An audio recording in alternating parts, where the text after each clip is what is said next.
Emergency personnel of Reddit, what's the dumbest situation you've been dispatched to? Not quite in the same vein, but I worked at a vet clinic that received a report from the local overnight emergency vet for a dog the owners thought was having a seizure in the middle of the night. The dog was diagnosed with dreaming. That's adorable as crap. Report of a woman drowned in shallow water off the south shore of Long Island. It was a semi-deflated blow-up doll.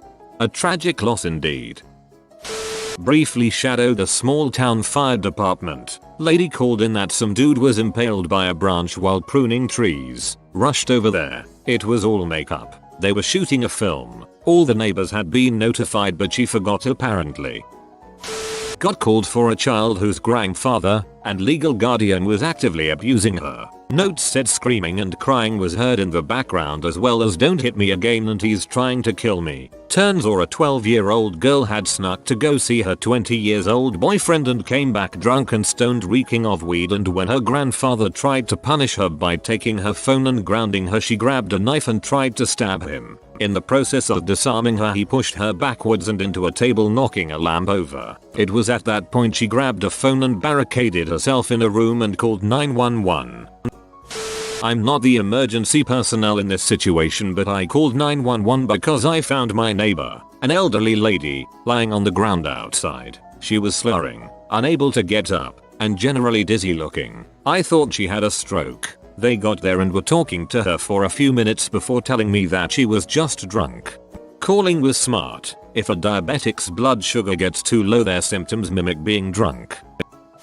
During one of my 24 hours ambulance shifts for EMT basic training, we got a call to a big lots for a laceration on a finger. It was essentially a paper cut from a rough edge of a chipped candle. I got to practice my EMT skills by applying direct pressure to a non-bleeding index finger. Even got to put a band-aid on it. The girl was acting like she could not look at her finger and was going to pass out from all the blood. The gauze strip I held on her finger didn't even have a spot. "Don't worry," she sued. I got called for a woman experiencing stomach pain, which she calmly claimed was a 10/10. Must have been quite the trooper since her husband drove her 30 minutes across the county, past the hospital and 2 urgent care centers, to let her mom look at it before calling the wee-woo. For someone who had been having unprotected intercourse for 7 months, she sure was confident she wasn't pregnant. The nurse who had to explain to her the way these things work was right on the corner of amused and annoyed. Not your typical emergency personnel, but I work for a commuter railroad and I get called out to inspect the equipment when there are pedestrian vehicle strikes. There was a couple making out on the tracks and saw the train coming and decided to play chicken to see who would bail first. The girl lost both the game and a leg. A mother called 911 because her son spilled a bottle of Tide soap and was walking in it. She even called poison control before she called 911, and poison control told her there would be no side effects. The only advantage was the whole house smelled like lavender. 20-something-year-old guy called 911. He bought new shoes a few days before. They were too tight. His feet hurt. He was still wearing them when we got there, but I successfully extricated him. Dispatched to a child with seizures who had a history of epilepsy. Got on scene and the kid was coming out of his seizure and was post-ictal. Package the kid up to transport to the hospital and his mother is screaming at me that he must have his peanut butter balls. Not sure what she meant. I asked her what she was referring to. His peanut butter balls. He has to have them. I have them in a jar. Here, take these peanut butter balls to the hospital. She hands me a small pill container. I look at the label and read that it is phenobarbital, a common anti-seizure medication. I asked the mom if this is what she meant by peanut butter balls. Apparently she never read the pill bottle label and misheard the doctor pronouncing phenobarbital as peanut butter balls.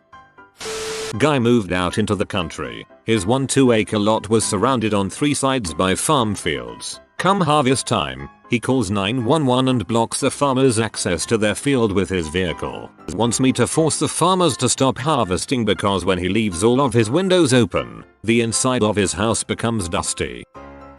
Dispatched for a very strange gas-like smell in the backyard. We got there and walked around with our sensors. All levels were normal. "Well, miss, everything is normal. What's that smell then?" she asks. "All we smell is some mulch," she exclaims. "Is that what that smell is?" They just had mulch put in behind us yesterday. How long is that smell going to be around? Are we going to have to keep our windows closed for that long?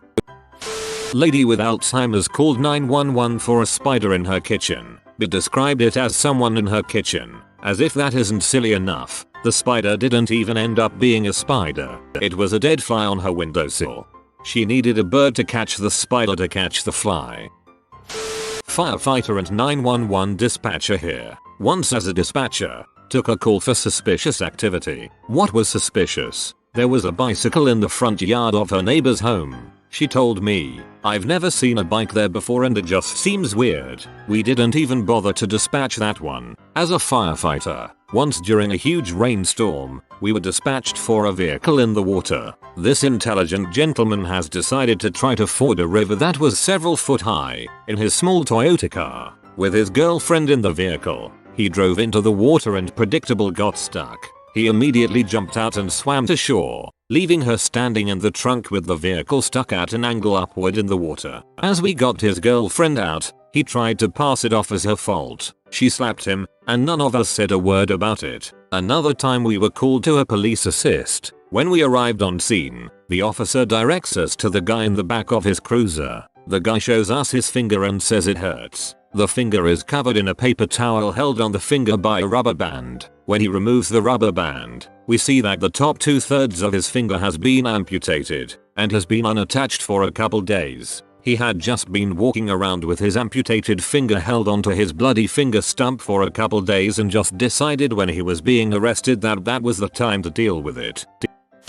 My sister was a dispatcher and she would tell me all sorts of dumb calls she got. One time my sister got a call from a woman reporting that a man robbed her during a H deal. Apparently her dealer ran off with the money and gave her some random substance that doesn't get you high but it looks like H. The woman was being serious and acting like she was getting unfair treatment from a legitimate legal business. The woman is a sheltered middle-class woman from the suburbs. She was genuinely surprised that anyone would have the audacity to act that way in that kind of situation. She wanted that man arrested and wished to sue him. According to my sister, she had the I demand to speak to the manager attitude over the phone the whole time. Paged at 3 AM for an ill person, so I'm already tired and being sent to something vague isn't what I want. Arrive on scene and walk to the front door. Middle-aged guy opens the door and looks absolutely terrified. He rushes us in and we ask what's going on. He replies, "I have the hiccups. Partner and I are exhausted from a rough 24-hour shift and we are incredibly confused." We ask him to clarify and he explains that in his 40-odd years of life, he's never had a case of the hiccups and is absolutely positive his life is in danger. We do our assessment and then explain that it's normal and really doesn't require the ER, much less us. He demands that we take him to the ER, so we oblige. When I called in the report, the hospital asked me to repeat the chief complaint 3 times. We were kicked to Tridge the second we walked in by some very annoyed nurses. Luckily they understand that we cannot refuse transport if the patient has a complaint and wants to go. Dude was absolutely fine. Paramedic here. Dispatched to a man with a groin injury. Arriving on scene, I found a 30-year-old man doubled over in pain and bleeding quite heavily from his crotch area. Long story short, he wanted to see what happened if he put peanut butter on the tip of his dong and let his Rottweiler lick it off. I think he was partaking in some sort of self-pleasuring thing and wanted the dog to give him a form of oral. I controlled the bleeding the best I could and got his ass to the hospital. He underwent microsurgery to try to save his mangled dong, but I understand that it was unsuccessful. Also, the part of his dong that was eaten by his peanut butter loving dog was resting comfortably in his dog's digestive tract. Can't make this stuff up. Not sure if it was chunky or smooth peanut butter, which was the first question my chief asked me upon returning to headquarters. Got dispatched to a nursing home for a guy who was pulseless. Arrive on scene to find the nursing home staff doing CPR on a guy who had been dead for at least 6 hours before they found him. They couldn't understand why we called it after hooking him up to our monitor and finding he was asystole. Then didn't understand why we weren't gonna transport him to the hospital. Dumb, but tragic situation. Courtesy my EMT best friend. Things learned from a patient with CC: a spider bite on my ass. 1. If normal anal play just isn't doing it for you anymore, The obvious solution to this problem is to order a fancy, exotic tarantula from a fancy, exotic tarantula seller, and then proceed to somehow coax and or shove said arachnid into your rectum. A more accurate CC would have been spider bite in my ass. 2. Spiders become very upset when this happens, and they will bite you multiple times before expiring, lost somewhere in your lower bowel. No, EMS will not look for it for you. The pay grade isn't nearly high enough. Some things are best left to physicians. 3. While it is helpful to know the exact species of said spider you've shoved up your ass because YOLO, this information is not very useful when you've waited 3 days after being bitten to call the boo-boo bus. 4. Yes, that anal discharge is not normal. Yes, it is probably related to being bitten by the spider. Geez. No, it will not go away on its own. No, there is not something you can put on it, but thanks for noticing the 4 external use only instructions on the bug bite cream. Guy ended up losing everything up to the transverse colon. Not sure exactly what he was going for. Sadly, all of this might have been a little easier to understand if he had irradiated the spider first. Poop in a bag man is not nearly as catchy as Spider-Man. So he'll shove a spider up his ass, but external use only bug cream is where he draws the line. Responded to a residence for uncontrolled hemorrhage, possibly to a dangerous part of the body, so my partner and I roll the medic unit rolls, the volunteer fire dept rolls, so we have 9 people respond hot to this house. Stroll in and see a kid sitting on the couch holding a Kleenex to his hand. He cut his finger on a soup can. It was what I would describe as a very aggressive paper cut. The kicker, they were literally across the street from the hospital. Apparently the kid's uncle had a track record of abusing the system a lot. Another one, we got a call for a psych patient, acting erratic and talking to herself. Turns out she was perfectly fine just chatting to someone on a Bluetooth headset.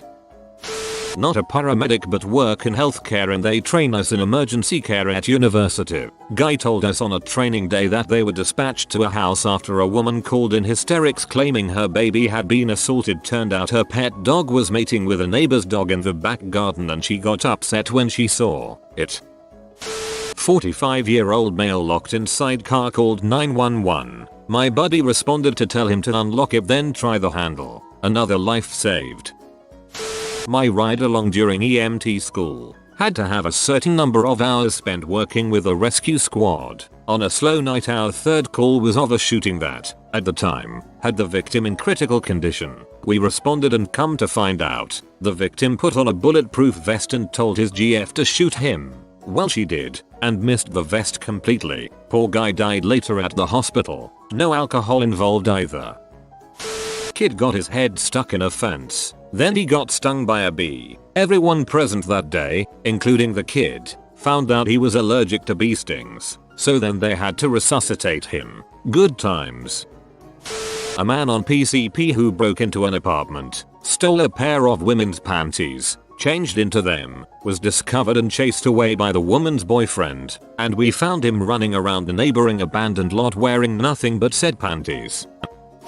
Dispatched to illness for a 90-some-odd-year-old woman. She stated that she had eaten 2 bites off leftovers and then realized they were leftovers and wanted us to induce vomiting. We are a BLS unit. We don't do that. Which we explained, and her pee-off daughter freaks out and is yelling at the mother about how she made the EMTs come all the way out here. And now she is going to go with us to the hospital to get her stomach pumped. At the hospital we stopped her right there. ADN explained that the hospital isn't going to perform a painful and unnecessary procedure over eating leftovers. It ended up being a refusal and we didn't take her to the hospital. Also in my city, units were dispatched to reports of a body in a dumpster in the wee hours of the morning. Upon arrival they discovered that the body was actually a Justin Bieber standee. Well, don't just stand there, resuscitate the Justin Bieber cutout. 911 call for a 4-year-old who had a nightmare. Unconscious child. Arrive on scene to find a kid laying down on the floor in a store. No history. Full day of school. Was running around the store being a brat when he was reprimanded. Promptly fell out. Definitely responsive to pain. Pupils are good. So I loudly announce we're going to have to stick him with needles and draw some blood. Give him fluids. Patient regained consciousness and tried to run away. Unconscious diabetic. Get on scene and there's a woman laying on the couch with sugar sprinkled on her. The woman's son knew it was a problem with low sugar and figured he'd try to help. It would have been super cute, except the kid was 16. Please, everyone, educate those around you if you have chronic health problems that can become emergencies. One patient that wasn't mine but came in on another unit while we were waiting for triage. 17-year male couldn't get it up with his girlfriend, insisted that nothing like that could ever happen, so something must be wrong. They call 911, get transported, make it to triage and get promptly sent out to the lobby. The nurse, as they are walking away, says to us, someone needs to show that girl how to use her mouth. My husband was a cop. He got called out to an active domestic one night about 2 in the morning. Gets on scene. Guy comes out and says his girlfriend assaulted him with a weapon. Turns out she threw a hot pocket at him.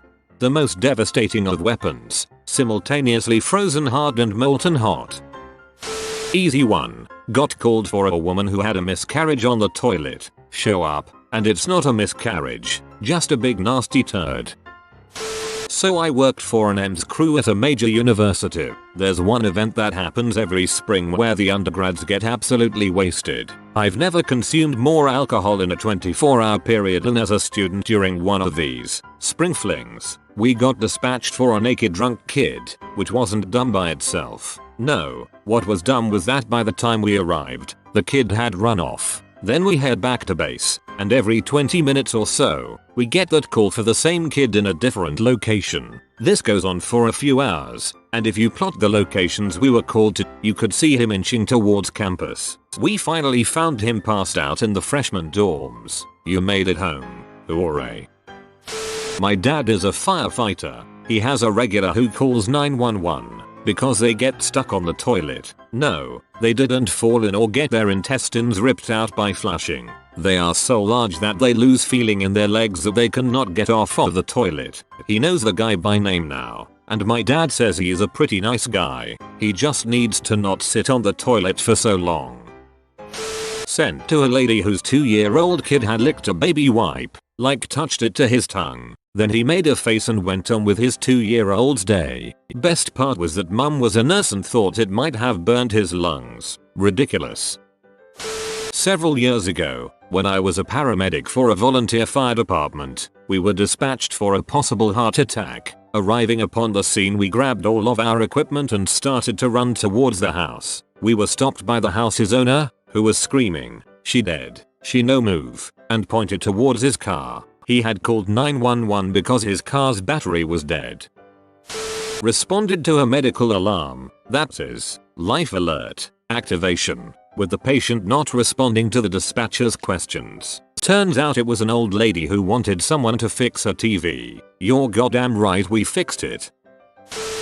Like this video, but do it quietly so you don't wake up the sleeping papa. I hope you enjoyed the video. If you are new to the channel, you can subscribe. I publish new videos every day. Until then, check another video, or don't. Either way, have a great day you magnificent people.